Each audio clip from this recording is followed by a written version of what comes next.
I'm Bob, and welcome to Bob's Movie Facts. I think you got the point. In this video, I'm going to present top 10 mind-blowing facts about the 1965 film Thunderball. Fact number 1, Thunderball was the most expensive James Bond film to date. So we finally got to Thunderball, which is the first true blockbuster James Bond film, and it's also the most expensive James Bond film to date. After all, Dr. No had a budget of $1 million, they doubled that for From Russia with Love to $2 million, and Goldfinger had a budget of $3 million. Well, due to the immense success of Goldfinger, United Artists decided to go all out and tripled the budget of Goldfinger and gave Eon $9 million. That's way more than all three of the previous movies combined. Because this is when the movie studios realized that the James Bond franchise was a bankable commodity, which of course we already know today.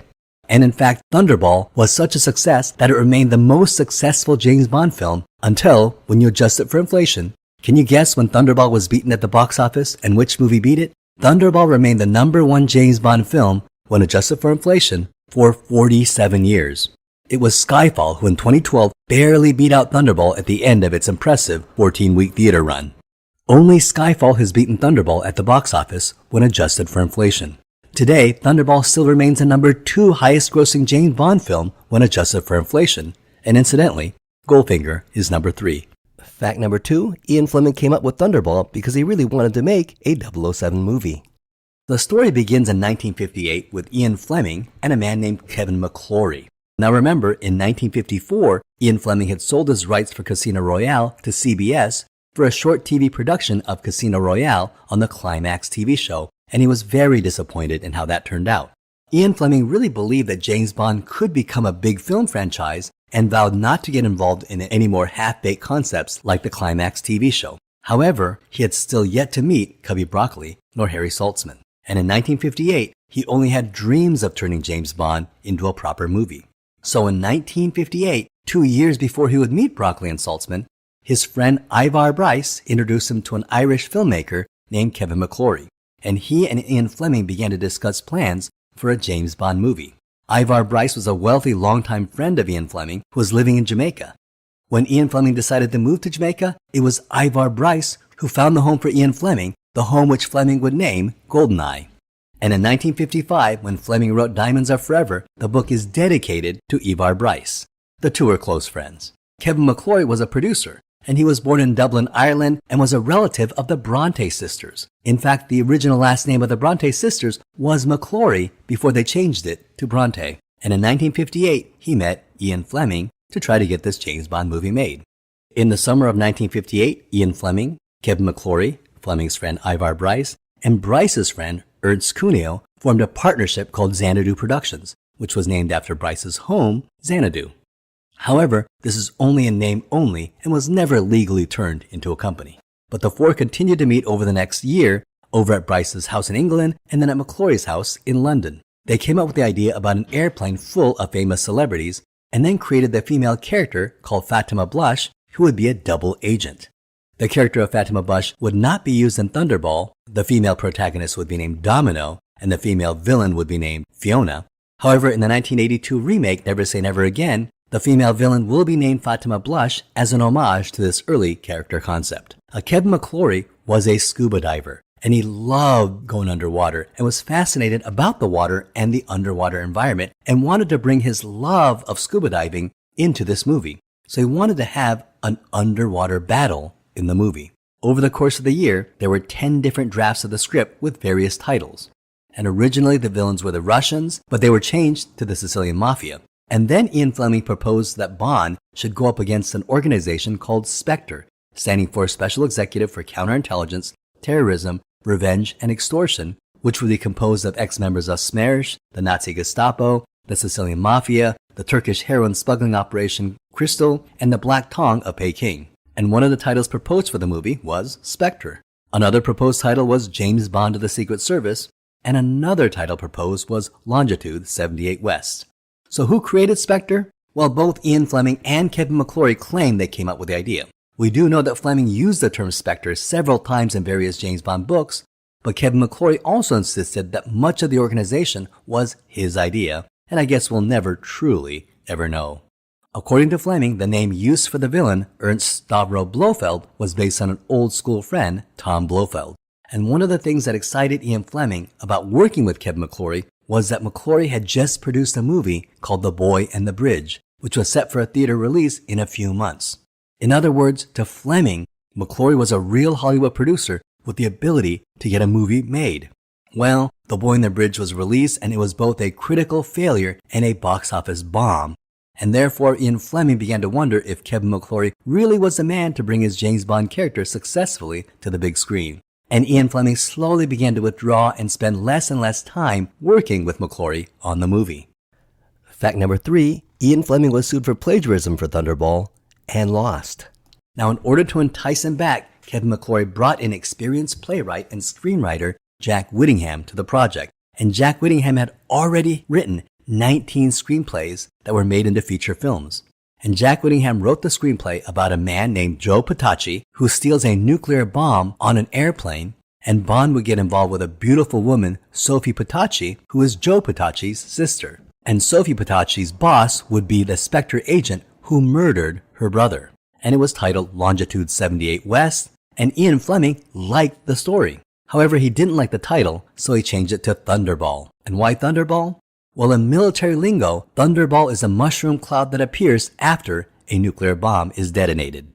In January 1960, Kevin McClory visited Ian Fleming in Jamaica at his house in Goldeneye, and Fleming told of his plans to submit the screenplay to Thunderball to MCA with himself, Ivan Bruce, and Kevin McClory as producers, but ultimately the project appeared to have fallen through. Then Ian Fleming immediately went to work writing Thunderball novel as his 9th James Bond book, which he wrote in 3 months from January to March 1960. And the novel was based on the story that he, McClory, and Jake Whittingham had created. And he listed himself as the writer and did not mention McClory nor Whittingham. And I don't really know what Ian Fleming was thinking would happen, but in 1961, both Kevin McClory and Jack Whittingham immediately sued Ian Fleming. On 24 March 1961, the high courts allowed Ian Fleming to publish the book, but allowed Kevin McClory to sue at a later date, which McClory eventually did. And that case went to the high courts on November 19, 1963. And by this time, Dr. No and From Russia with Love had already come out and Goldfinger was in pre-production. The trial lasted 3 weeks, and Ian Fleming, who was in poor health, actually had a heart attack during the middle of the trial. And so his friend Ivar Bryce recommended Fleming settle, which he did. So Ian Fleming got the rights to the book, but the book had to say, based on the screen treatment by Kevin McClory, Jack Whittingham, and the author. And Kevin McClory won the film rights to Thunderball, as well as certain characters, including Blofeld and the organization of SPECTRE. Incidentally, 9 months after the trial, Ian Fleming had another heart attack and died at the age of 56. Now, when Kevin McClory and Jack Whittingham and Ian Fleming created Thunderball back in 1960, James Bond had never been on the big screen. He was not a recognizable franchise outside of the novels. But fast forward 3 years later, by the time Kevin McClory won the case, a lot had changed. James Bond was featured in 2 hit movies, Dr. No and From Russia with Love, and was about to star in what would become a mega successful movie, Goldfinger. So Kevin McClory really knew what he had. He knew he had a gold mine, and he had the film rights for Thunderball, a true James Bond movie, and so he went to a bunch of other studios to try to make this film. And the Eon producers, Cubby Broccoli and Harry Saltzman, at this time felt that the James Bond franchise was slowly breaking out of its infancy to become a full-fledged Hollywood film franchise, and after the success of Goldfinger, was emerging as a true bankable commodity in Hollywood. It could have been potentially disastrous for an outside party making their own competing James Bond film. And of course, this is ironic because this is exactly what happened 2 years later in 1967, when a different studio, not related to Kevin McClory, picked up the rights to Casino Royale, which Ian Fleming had sold to CBS in 1954, and the rights ended up at Columbia Pictures, who decided to make a competing James Bond film called Casino Royale. Now, fortunately for Cubby Broccoli and Harry Saltzman, the 1967 Casino Royale was a complete and utter train wreck. So back to Eon and Kevin McClory. Eon knew they had what they called a, quote, Kevin McClory problem, unquote. And this problem was even bigger than the competing James Bond movie because after all, Dr. No and From Russia with Love featured SPECTRE and Blofeld as the main antagonist. Kevin McClory owned the rights to Blofeld and SPECTRE, so the situation really could have gotten messy. It was a Kevin McClory problem, indeed. So their solution was to bring Kevin McClory into the Broccoli and Cubby James Bond canon, the Eon canon, for one film.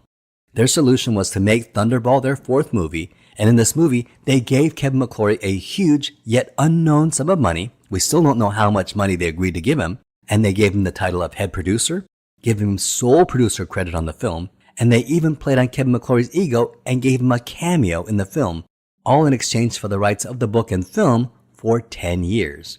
Why 10 years? This is because they thought that in 10 years, which was such an impossible future of 1975, neither Cubby Broccoli nor Harry Saltzman really believed that the James Bond franchise would still be around in 10 years. So this was a very clever solution to the Kevin McClory problem, and Kevin McClory agreed, and Thunderball was made. And because Goldfinger was a genuine international box office smash, so the follow-up film was going to go all out. And of course they got a much larger budget, the budget of $9 million.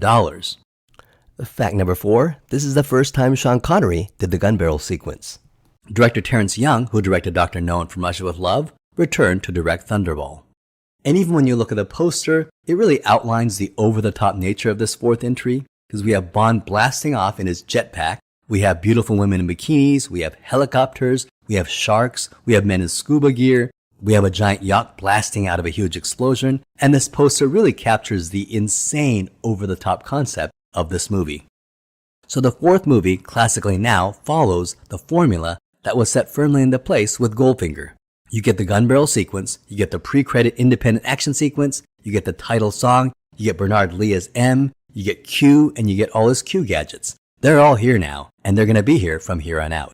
Now in regards to the gun barrel scene, this is actually the first time that Sean Connery actually did the gun barrel sequence. In Dr. No, From Russia with Love, and Goldfinger, that's not Sean Connery. In fact, it's stuntman Bob Simmons. But when Thunderball was filmed, it was filmed in a new Panavision widescreen aspect ratio, and therefore they couldn't use any old film segments and had to reshoot everything from scratch. So they figured, well, if they're going to reshoot it, why not use Sean Connery?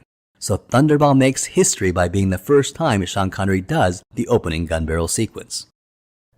Fact number 5, the jetpack that James Bond flies was 100% real. So we start the movie in Paris at the funeral of Colonel Jacques Beauvoir, a SPECTRE agent who murdered 2 British agents, and Bond is upset that he wasn't the one who got to kill him. He then spots her widow and notices something wrong when she opens her own door. So apparently in 1965, no woman in her right mind would ever open her own door. I guess it was a different time. So before the scene picks up, Bond presumably went to Colonel Beauvoir's chateau, presumably took his jetpack onto the balcony, and waited for the widow to arrive in his study. And when the widow arrives, Bond surprises the widow saying he's there to offer his condolences, and he punches her in the face, revealing that the colonel is indeed Jacques Beauvoir, who has faked his death. It's a very violent fight. It's very action-packed, and Bond gets the best of him and strangles him with a poker iron. It's very brutal. And then he escapes in the famous jetpack. Now, this was not a special effect. It actually did exist in 1965, and the jetpack even debuted at the first Super Bowl I on January 15th, 1967, incidentally where the Green Bay Packers beat the Kansas City Chiefs. This rocket jetpack was invented in Russia in 1919, but was perfected in the 1950s by the US military. And this one used here is the Bell Aerosystems rocket belt. And even now seems unbelievable, but back in 1966, it was mind-blowing. Now, the military had hopes to use this for combat and to travel difficult terrains, but unfortunately, it caused too many accidents during the landing. The producers did not want the actor, the stuntman, to be wearing a helmet when featuring the jetpack, because they felt that it would look more James Bond-like if Bond was not wearing a helmet. But the safety inspectors insisted that he wear a helmet. So the producers originally planned to kind of sneak the actor in and do the shot without the helmet, and figured it would be better for them to get forgiveness rather than permission. So they even did test shots with Sean Connery without the helmet carrying the jetpack. However, the pilot of the jetpack was an engineer named Bill Sweeter, and he refused to take the jetpack up for a ride without the safety helmet. And Bill Sweeter was only one of 2 people in the entire world who was qualified to fly the jetpack, so he had a lot more power than the producers did. So it was either have him fly with the helmet or not have anybody fly the jetpack. So the producers agreed, and sure enough, in the movie, you see James Bond put on a helmet before flying, taking the jetpack up in the air to fly. Now, as much as this seems like science fiction even now, you can imagine how spectacular it was in 1966. And believe it or not, jetpacks are for sale now, and some of these companies are actually making jetpacks for commercial use. and the price is estimated anywhere from about $75,000 to about $150,000. If you give that kind of money, you can actually own your own jetpack and fly it.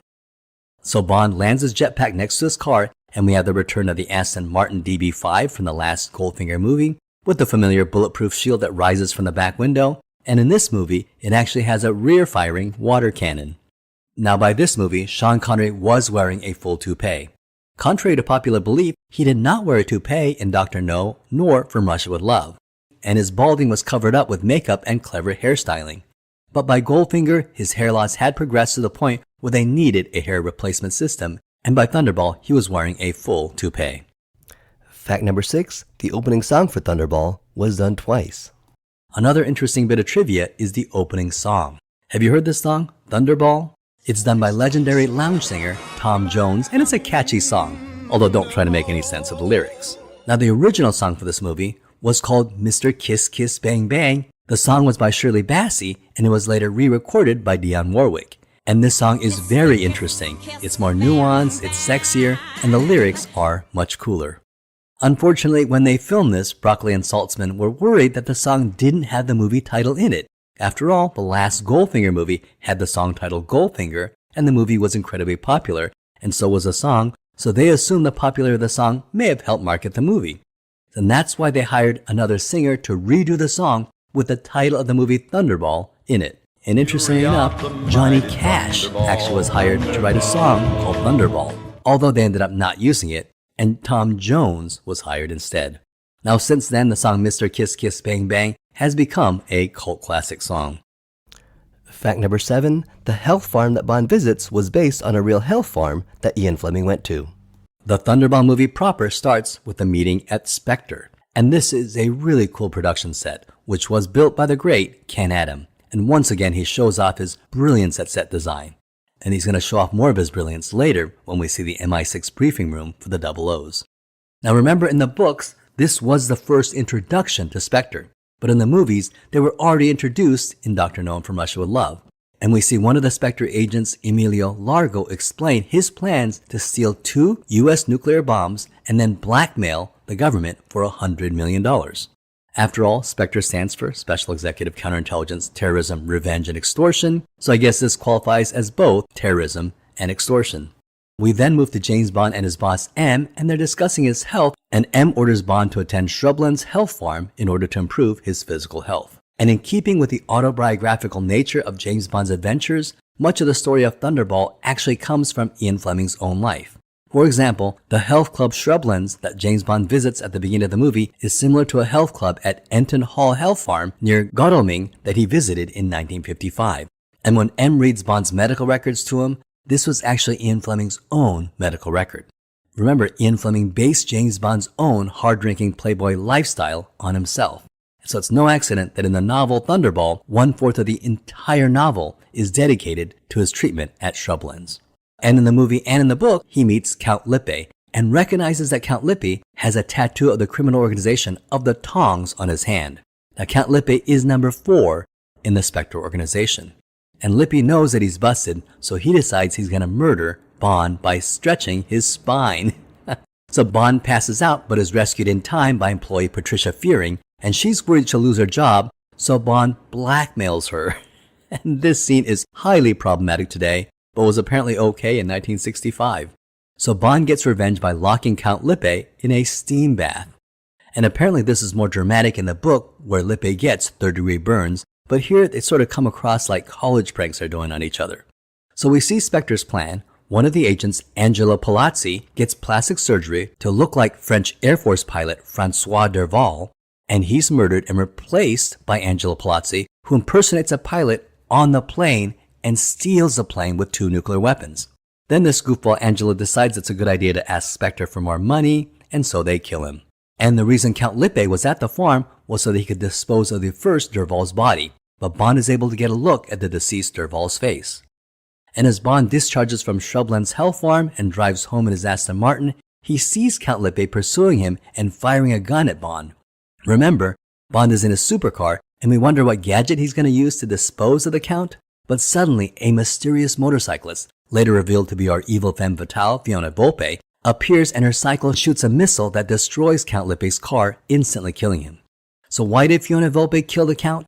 It's unclear here in the movie, but in the book, Spectre leader Blofeld was upset at Count Lippe for his childish antics when trying to kill Bond and decided to have him killed. So I guess we were right in thinking that Lippe and Bond's attacks on each other kind of seemed a little childish. Even Blofeld thought so. The scene itself is very effective and was done practically for the most part.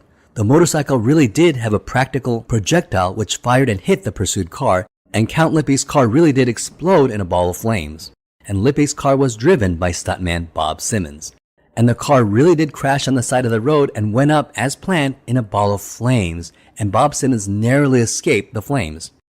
Director Terence Young and his production crew actually didn't see Simmons escape the flames and didn't see him run off to safety, so when they were putting out the flames of the car, everyone was in a panic looking for Bob Simmons, who calmly walked up behind Terence and said, "How was that, Governor?" And Terence Young was relieved and yelled, "Don't ever do that again, you gave me a heart attack." Fact number 8, this movie features the first truly evil Bond girl. The villain of the film is Fiona Lupe, played by Luciana Paluzzi, and she is truly the first evil Bond girl in the franchise, and she is great. Got a part in the movie No Time to Die, not the 2021 James Bond film, but the 1957 film, directed by Terence Young. And in 1965, she auditioned for Terence Young's new film, Thunderball, for the role of the good Bond girl, Domino Vitale, but the role went to Claudine Auger. However, Terence Young and the producers liked Luciana Paluzzi and created a new character for her.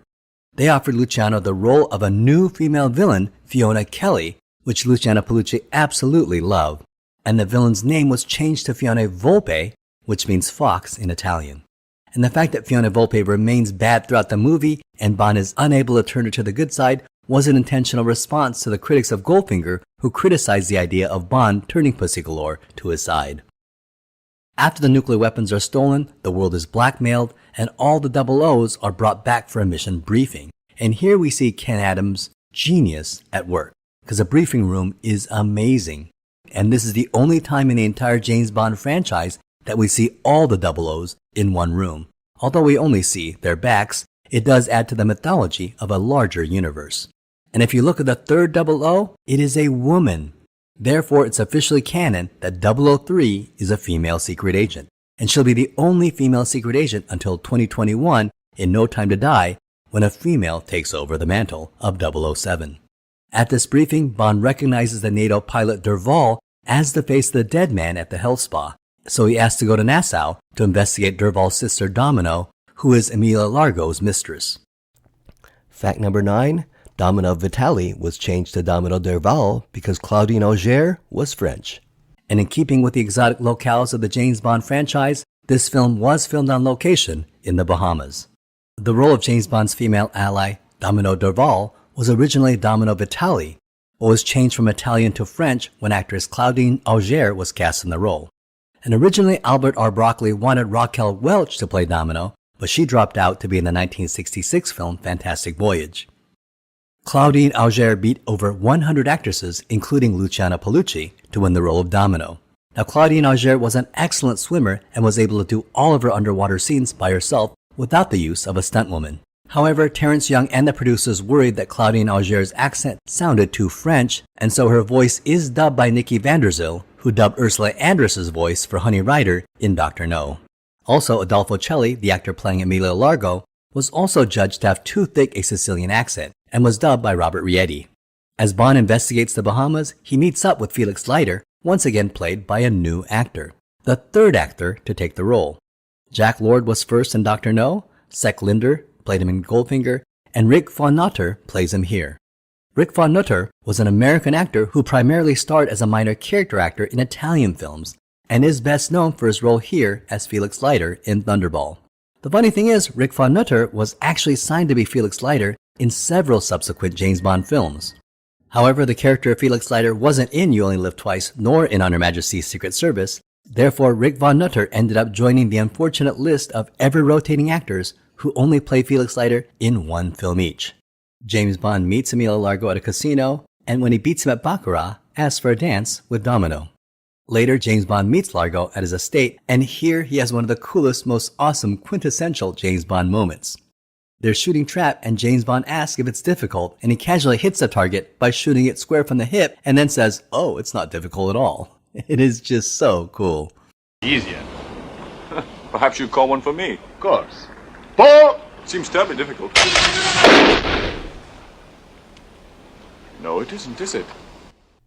Fact number 10, Sean Connery was almost attacked by a shark while filming this movie. Now the movie will also start the spy cliche of the mastermind villain having an affinity for sharks, and a penchant for punishing failure by feeding his men to his sharks. And the film where Largo's man is thrown into the tank of sharks, the stuntman asks for an extra 200 pounds as hazard pay for jumping on top of a live shark. And there's a scene where James Bond is exploring underwater and he encounters a shark. And Sean Connery was petrified of sharks. So the plan was to have Sean Connery in a pool with a long plexiglass wall separating Sean from the shark. However, the production crew ran out of plexiglass, so there was a small 4-foot gap at the end of the plexiglass wall at the other side of the pool. And the crew didn't think the shark could find the small gap in the plexiglass wall and didn't worry about it and didn't tell Sean Connery. So during filming of the scene, they released the shark and the shark made a direct line for the 4-foot gap and swam into the area with Sean Connery.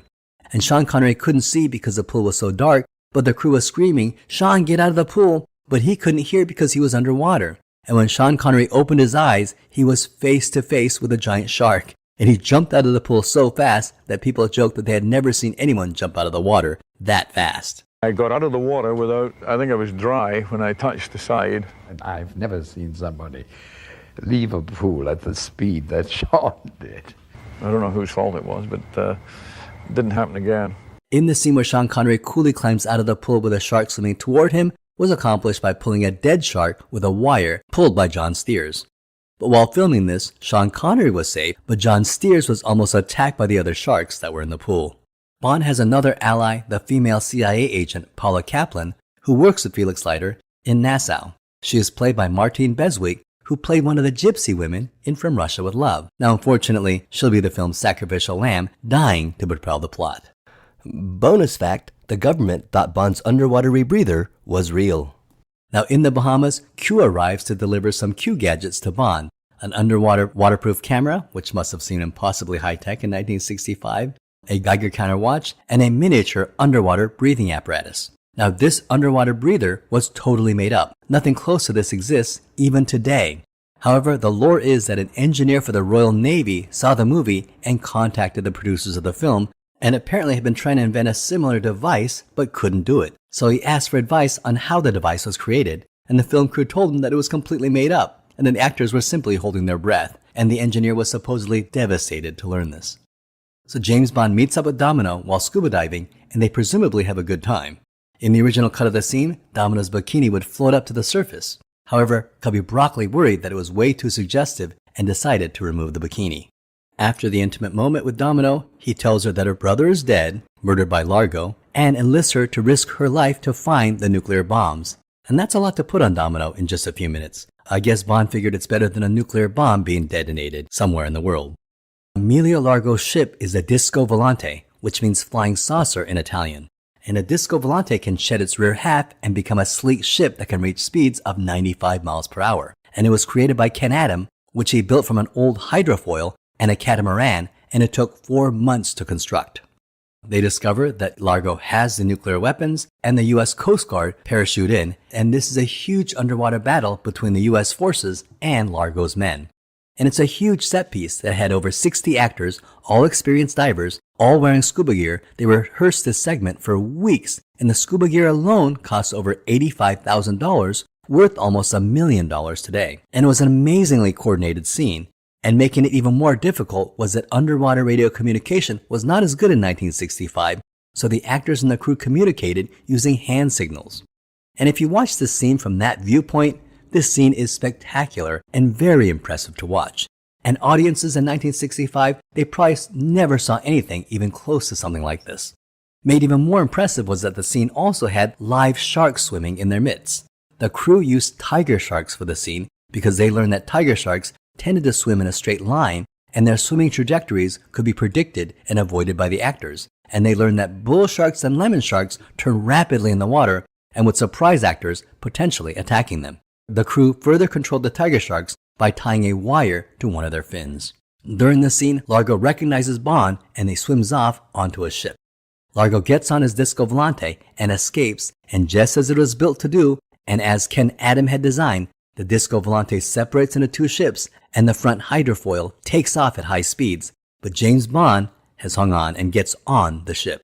Now the final act of this boat scene, it's a little weird for us modern audiences to see it because it was just filmed with rear projection, and they just speeded it up in order to make the boat look really fast, and it really looks fake. And of course it was. The action scene was filmed inside a soundstage, and they just speeded up the front projection. But I feel that they would have benefited by maybe not speeding up the scene so much, because it really does look cheap and amateurish by today's standards.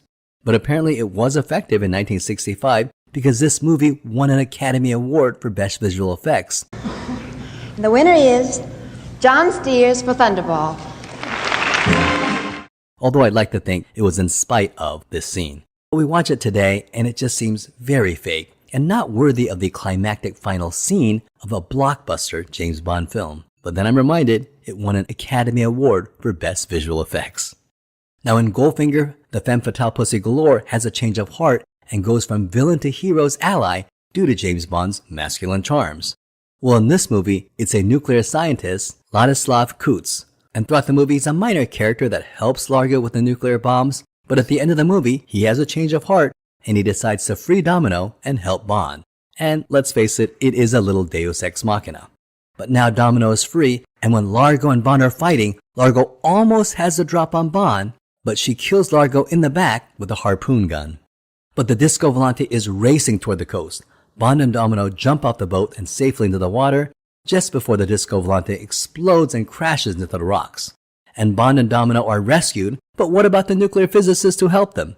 It looks like he may have sunk in the water. Well, fear not, Ladislav Kutz fans, because according to the director, in the script, the nuclear physicist was rescued off-screen. Thunderball was released in theaters in the US on December 22nd of 1965. Interestingly, it premiered at one theater in Japan first on December 9th, 1965. It opened in only one theater in Tokyo, but Thunderball broke all Japanese records for an opening day film. In the US, it also broke all records and grossed $63.6 million in the US, equivalent to $637 million when adjusted for inflation, and went on to make $142 million worldwide, which is equal to $1.4 billion when adjusted for inflation. At that time, it received positive reviews. People loved the underwater scenes and the beautiful Technicolor look of the film. They loved the fast-paced action scenes, and people thought the Bond ally, Claudine Auger, was very beautiful, and fans and critics applauded the character of Fiona Volpe. Those that criticized the film found the plot of the film a little lacking. Now, it is said that Sean Connery is never as good as he was in Goldfinger, and that by Thunderball, his fourth film, he looked a little tired and burned out. While other critics thought that he was finally comfortable in the role and was exuding more confidence here than in the previous Bond films. Well, this movie was when Sean Connery, who was a very private person in real life, began to be such a big star that he was constantly being harassed by fans and the paparazzi. He began to have his personal life invaded, and he was starting to get kind of sick of that. And you can really see his exhaustion with the role in the next film, You Only Live Twice. Also, tensions between Sean Connery and the producers Cubby Broccoli and Harry Saltzman would start here, and this would actually really hit ahead in the next movie, You Only Live Twice, causing Sean Connery to actually leave the role and not do a sixth film. Well, that ends this video on Thunderball. Don't forget to like and subscribe, and thank you so much for watching.